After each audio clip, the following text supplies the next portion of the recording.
Hello everyone, and welcome to a short discussion on something that happened to me during my career in game development. I wanted to share my experience speaking at the 2019 Game Developers Conference on the work that I did for electronic arts in the field of game preservation. To kick things off, I want to clarify what exactly I mean by game preservation.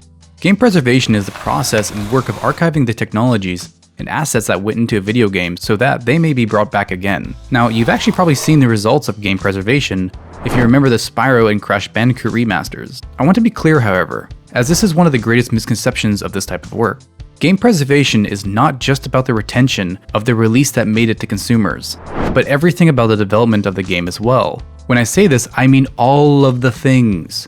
We're talking all of the content of the game, like the art files and the scripts, the tools and software such as the game engine, the modeling software and the drawing programs, and licensing assets such as the files that allow Xbox to accept your builds and not think you're just some AI bent on destroying humanity with your game builds. Now, frankly, I could go on for a long time, but you get the point. It's exhaustive.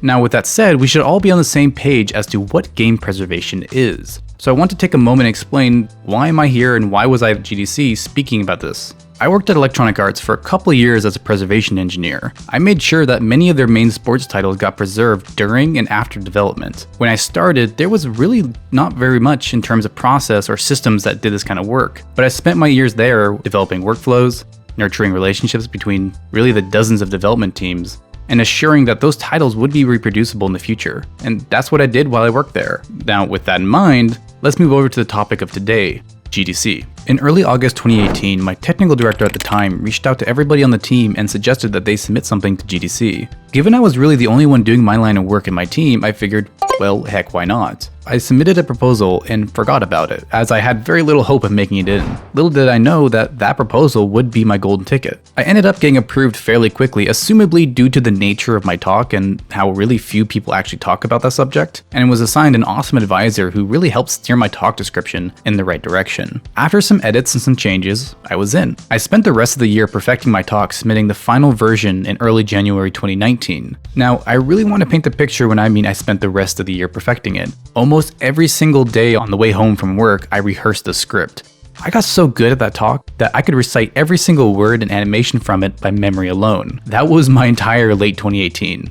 When March 2019 finally came, I couldn't believe it. After the plane landed, I was in San Francisco, and really one of the greatest weeks of my life began. My talk was at the very end of the day, Wednesday, during the same time as happy hour. Lucky me, everybody's getting drunk while I'm talking about games history like some kind of nerd. It's hard to anticipate such a turnout on really a niche subject, but I was ecstatic to see a crowd form at all. Now, I won't hype it up like I was another Metallica concert, but those in attendance were there with purpose. You see, I don't think much can prepare you to talk at GDC. Everyone in that room is a professional who is fully capable of critiquing you into the dirt. The very thought is debilitating, but in that is where I found the greatest strength. Yes, you are surrounded by professionals, but you are also a professional. You are on that stage because you know a topic, especially enough to teach others about it. You are on that stage to share your experiences, thoughts, and understanding so that it may better somebody else. There will almost definitely be people who may walk away with nothing from your talk, but if at least a single person learned something, then you succeeded. It was that thought that steeled my resolve more than anything.